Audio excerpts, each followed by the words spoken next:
What is going on, everybody? Welcome back to Built on Hope. It's our all Andor talk show. We're a few weeks behind, but we're going to catch up on a few episodes today. We're talking 7, 8, and 9.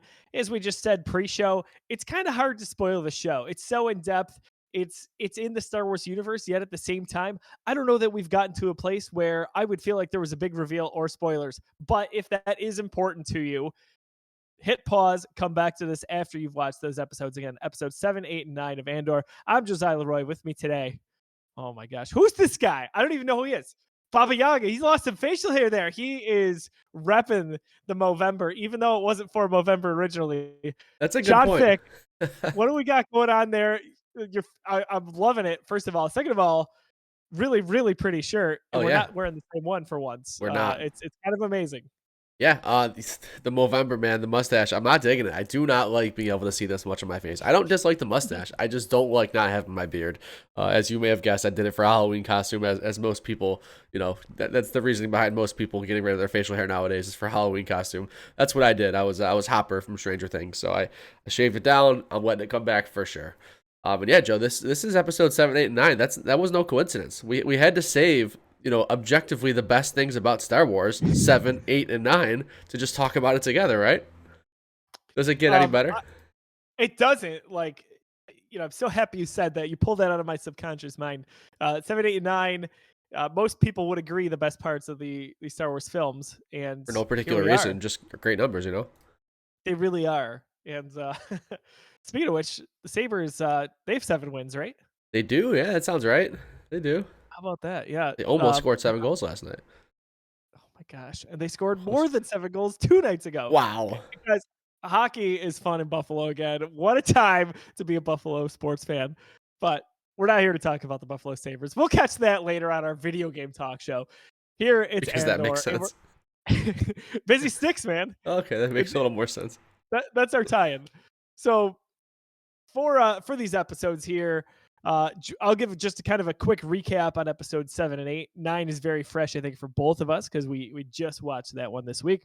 But for episode 7, the fallout from the Aldani heist is swift and seismic, shaking the Imperial Security Bureau on Coruscant into action and prompting more intrigue for Senator Mon Mothma.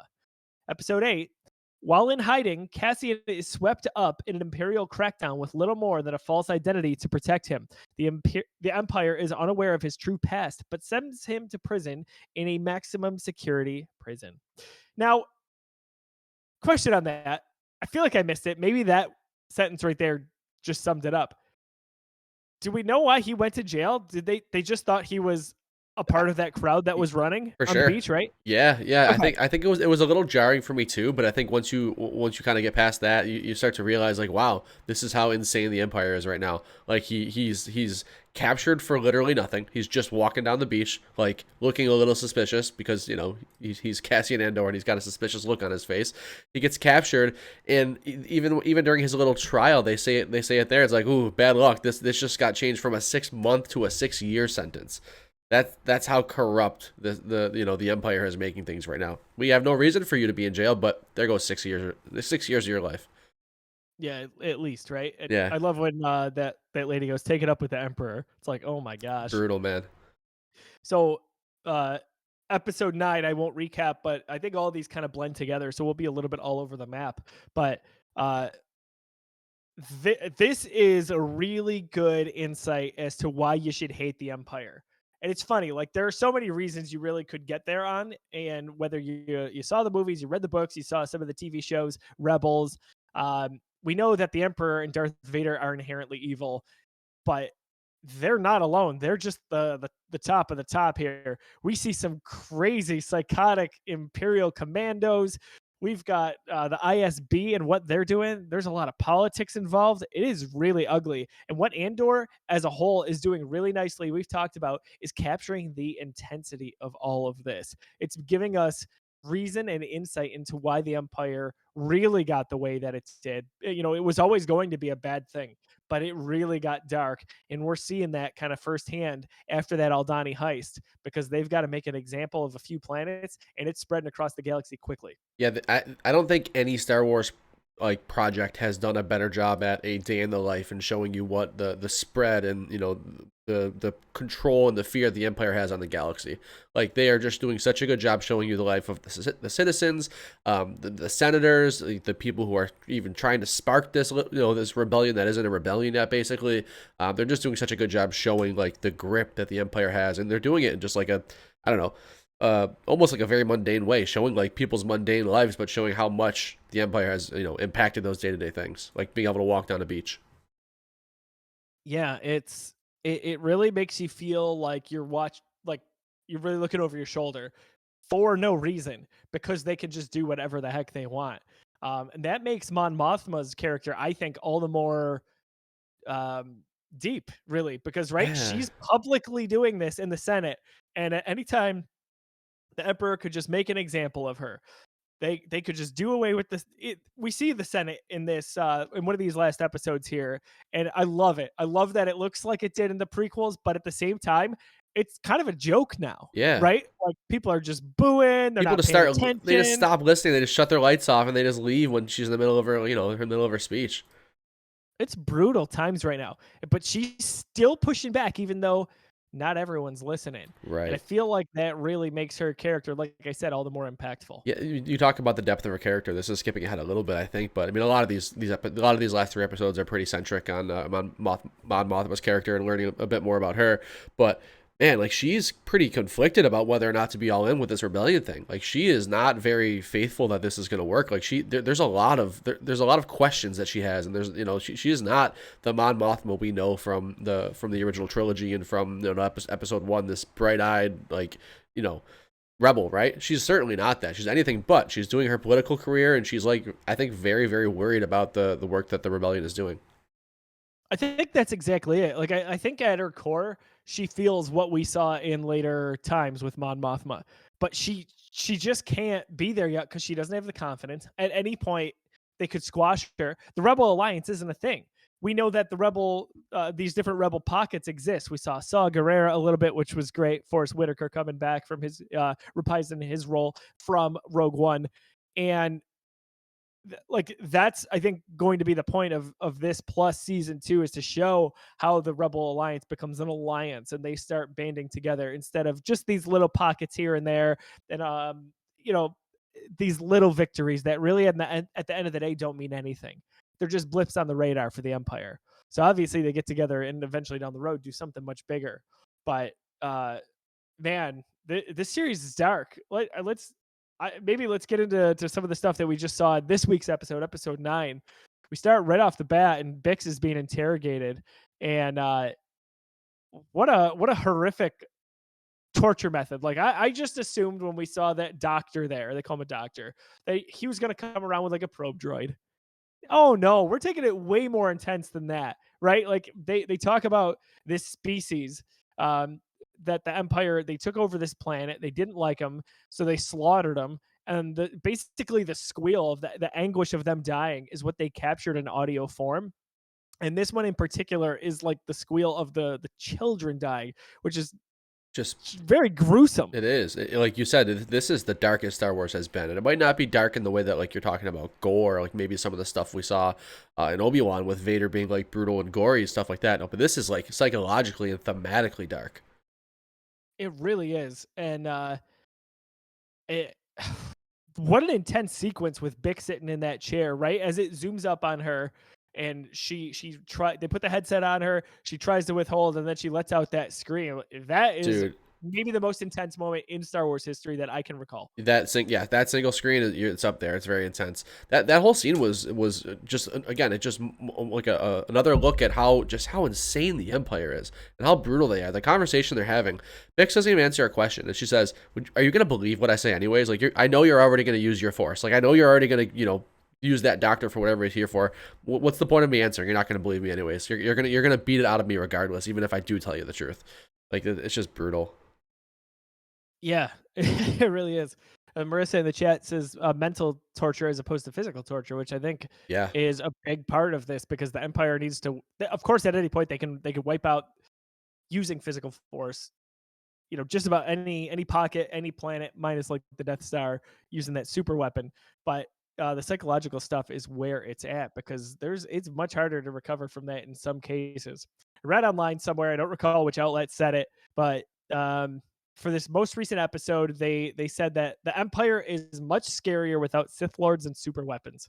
And I agree. It, Feels it way more real, doesn't oh, it? exactly what I was gonna say. Like you could see a world where like a crazy dystopian world where somehow something like this can happen. You can't see a world where maybe there's a Emperor Palpatine or maybe a Darth Vader with a lightsaber and force choking people. But you can see something like this. You can see like a bureaucracy or a dictatorship just go too far, and like you can put yourself in Bix's shoes, and it's freaking scary. It really is. It feels so much more realistic with how things are going. Um, in the beginning of episode 9, past the torture sequence, we also saw, oh my gosh, the name of the commander that, not the commander.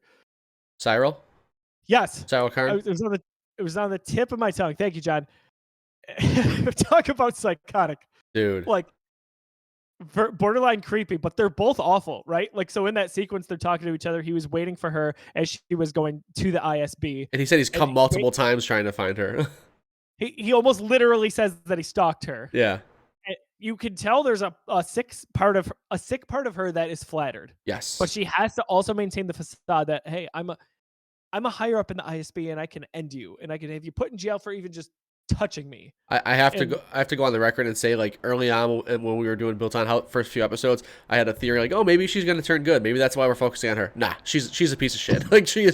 Oh god, she's so dark. I don't know why. I don't know what I saw, but I was so wrong. no, I see what you were seeing. Yeah, for sure. Where But it yeah. could have been like she was a sympathizer, right? Because She didn't find her footing yet. She didn't assert herself the way she has been. Like I couldn't tell what she was holding back. I couldn't tell if she was holding back a sense of like for lack of a better term, rebellion, or the fact that she didn't agree. I couldn't tell what she was hiding. What she was hiding is that she just wanted to burst out and be like the grossest MF of them all. like she's like Hux times 10, like Right, it's exactly. kind of crazy. But I see what you were saying, because I think there was it was almost portrayed that like she wasn't getting the respect that she thought she deserved, and her fellow commanders were treating her like she was a joke. And the guy that runs the whole thing was not taking her seriously. In fact, he was almost penalizing her in some cases with how assignments were being divvied up. So I was like, oh man, she's got a foot out the door. But things turned the other way, right? Like she had a few wins on the board. She built that confidence, and now she has gone full blown psycho. So yeah, Cyril, man. I hope those two don't go anywhere near the top of the food chain here, because they are off the charts. So the prison stuff. Yeah, we haven't talked about that yet. I mean, that's been pretty bizarre. I think that's like maybe one of like the most interesting story beats of Andor so far for me. Like this idea of this prison. It's like, no, we don't need weapons. The floor is the weapon. We were not only is this like a physical torture where if you step on the floor, we can just turn the electricity on at any time. The mental anguish just knowing they can do that whenever they want to. Like what a absolutely brutal way to run a prison. And as soon as they made them take their shoes off, I was like, oh no, What's here up? we Yeah, go. what's going on here? Like that alone, if there's no weapon built into the floor, is another psychological thing. You take away someone's shoes, it's this whole I'm better than you kind of thing, and that's what the Empire does, right? But just absolutely brutal. And I got to tell you, every time we flash to anything in these last two episodes in the prison, I can't look away. I don't know what it is, but I am really glued to the screen when it comes to details for this. Yes. Um, like I'll, just a little bit more than usual. Yeah, it's just like it's a part of Star Wars we haven't seen before. We know that the Empire is crazy. We know that there's obviously people in prisons and like basically slave labor camps, which is what this is. It's a labor prison. But how about Andy Serkis popping up? Did we know that he was going to be in this at all? Was this a surprise for everybody? So that was my next bullet point here. No, that was not known that he was going to be in this. At least nothing that I had seen or any sort of speculation. But Supreme Leader Snoke, it's funny. One outlet also said they're like, oh, we get to see Andy Serkis really, really, I guess, use his abilities, because he didn't get to do that as Snoke. I was like, oh, all right. I think 7, 8, 9. that's how he's built his career, is with like mocap and like character work like that. But I think he's such a good actor, man. He's so good in this. He is good in this. I think. Well, first of all, I love Snoke, and I thought it was portrayed beautifully. So that's a whole other topic. Yeah, but he's Gollum too. Like he's awesome. exactly. Yeah. I love getting some FaceTime with this character. Also Claw in the MCU, right? Yeah. So he's all over the place. But he he's got a presence here, and I love the character. I love the way he commands essentially that room, that unit, or the floor of what's going on in this slave camp. And yeah, the more Andy Serkis, the better for me. But John, that was not a well-known thing that he was going Yeah, to be in this. I didn't think so. Yeah, it felt like a good little surprise. But yeah, like you said, the way he commands it, and like there's just that sense that maybe at one point he was this bright eyed, like, doughy eyed, like, maybe I'll get out of here one day guy, like Andor is, like, plotting the escape. And I know there's obviously more to that comes with some more new information we get towards the end of the episode, but you can tell he was beaten into shape. Like he was broken, and now he's basically working for the oppressors. He really is. I love the dynamic, which is again horrible, with basically the in the manufacturing room. Like, what are they putting together, by the way? At first, I Yeah. thought it was feet for like an at. I was like, wait a sec, but I don't think that's what it is. When I saw the colors, my thought was that, like, well, we forgot to shout out the fact that we saw those K droids. What are they called? The K something attack droids. Like what K2SO ends up being. Oh, That's a really dude! cool thing. Thank you for bringing that up real quick. So, imagine how excited I was when I thought maybe that was the Dude, moment. same here. I'm like, okay, there's no way. There's no way. Because we are gonna get K2 probably in season 2 at Exactly. this point. But I was so Yeah. excited. I was like, "Oh, he's gonna meet his best friend." Nope. That took a turn No, for the he movie. just held him. Oh, it's just, yeah. What a cool little reveal. Like, that's a fun little, like, nothing crazy, but like, yeah, that's what they're called, KX security droids. The only other time I remember seeing them was in Jedi Fallen Order. But yeah, seeing those things in live action doing what they're supposed to do, and hold the justice and the peace for from their perspective. Man, those things are crazy. They really are.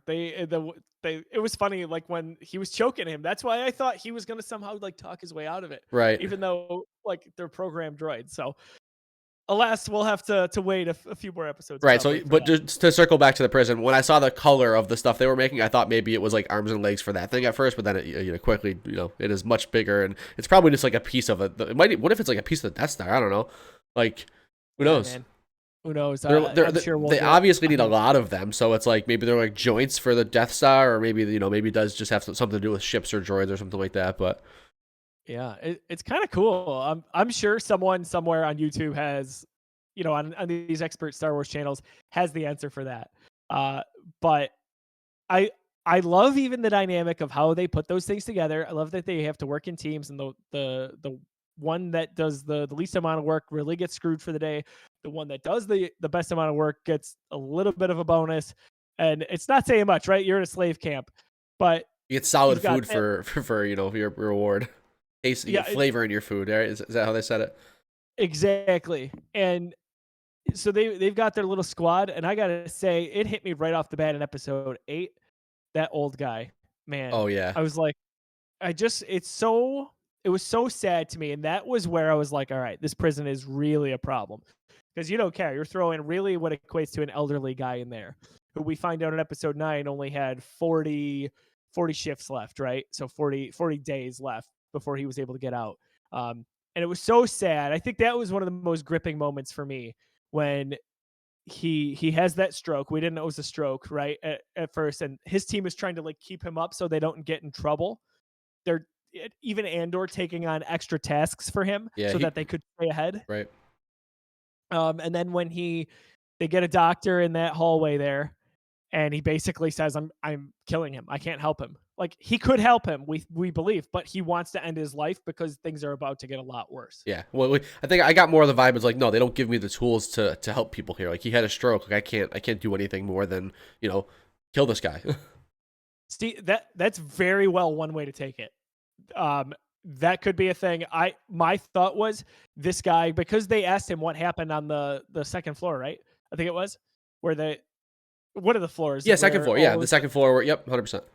all the whispers are starting to happen that something bad happened, and the Empire ended up wiping out The essentially whole that floor. of prisoners. I like that moment happens, and then as we're ending the episode, we're walking away. Andy Serkis's character says, "There's never more than 12 men on a I floor." love it. That's He's yeah, turned, right? exactly. He's like his beaten down militarized view of this place is like he's kind of waking up to the fact that Like, no, I'm not getting out of here. Well, nobody's getting out of here. This is too much. Like we got maybe Andor's right. Let's fight back a little bit here. Yeah, man, it's intense stuff. Uh, uh, the next part of that for me is I'm really excited to see him with Cassian and what that is going to look like in terms of a prison break now. Yes, that's gonna be a fun little arc. I mean, we assume that's probably the last. I mean, it kind of seems like everything so far is fit into these like 3 episode pockets, right? So Yeah, we're yeah. we're getting maybe into the final arc here. So maybe the prison break is the whole next one. But yeah, I love to see what Cassian's working on. We see that every time he goes to the bathroom, he pops open that panel and he's got a little knife and he's sawing on something. So I don't know, does he know what that does? Hopefully, we'll find out. Yeah, man. Going back to before I forget, I want to say, in episode 8, that one prisoner who just was done and ended up stepping out onto the floor. Yeah, brutal. Just one more kind of tick mark in why this is so brutal and why the Empire is so awful. Um, Mon Mothma, I think we touched on her character obviously at the beginning of this. I like the little connection that her cousin is Vel. Yeah, that was a Like, cool reveal. Star Wars always tends to be about family in some way, shape, or form. So two of our prominent characters here again are related. So I like seeing that a little bit. But I think you're right. We've almost had like mini trilogies here, these 3 episode arcs every time in terms of what the story looks like. So I got to imagine going into the final 3 here, 10, 11, and 12, we're going to get what that prison break looks like. Probably a lot of action in that 12th episode. And then I also got to imagine some sort of cliffhanger because we know that we are getting a second season of this. We don't have to worry about it being renewed. It is already in production. So, John, anything we missed? Anything else to kind of talk about? Or if you're joining us live, it's twitch.tv/the Geekiverse. Put it in the chat if there's something that you wanted us to discuss. Yeah, nothing on my end, man. I'm just really enjoying this. Like it's such a unique Star Wars show. You mentioned it earlier. People could watch this and not even realize it's a Star Wars show. You would certainly know that it's sci-fi related because there's planets and space and stuff like that. But there's not much direct tie to what we classically know as Star Wars. And it's just such a cool perspective, and one of the most interesting time periods in Star Wars is that time right there when the Empire is in control between those trilogies. So yeah, I'm just loving to see the way the sausage is made with the Empire, basically. Yeah, and it's amazing to see how quickly they flipped, right? Like because they we know that they were in control and everything was tight, but things really got intense when they got embarrassed with that heist. Yep. And I think if you think about some of the things that they talk about in the later episodes of TV shows as well as the movies, and Princess Leia is talking to Tarkin saying, the more you tighten your grip, the more planets slip through your fingers. And I think about that quote as I'm thinking about these episodes here for Andor so far. But yeah, I'm enjoying it. Definitely a slow roll to begin. It's still not a very fast paced show, but it doesn't have to be, and that's the beauty of it. For So sure. something definitely different, and maybe even though this isn't quite, I guess, in the Star Wars flavor or vibe that we get from other Star Wars sub IPs and different shows and series. I think this could be a gateway for some people. They'll Yeah. enjoy this show just for what it is and not feel like they have to know a lot of Star Wars lore. But maybe they like it so much that they check out The Mandalorian. They're on Disney Plus, right? You got the whole Star Wars catalog there, basically. Yep. So, could be a good opportunity for sure. All right. We'll wrap up this episode here of Built on Hope. Thanks for joining us live at twitch.tv/the Geekiverse. You can watch the video back at youtube.com/the Geekiverse, or you can listen on podcast services around the globe, wherever you download your podcasts. In a bit, if you're hanging out with us live on Twitch, we're actually going to be talking about another Star Wars property. We are reviewing Tales of the Jedi, which was a 6-part miniseries that came out last week. What a series it was. It has scored very, very well critically. And I got to say, it is one of my favorite animated Star Wars things ever. So we're going to tear into that. Hang around with us here. For John, I'm Josiah. We'll catch you in just a little bit.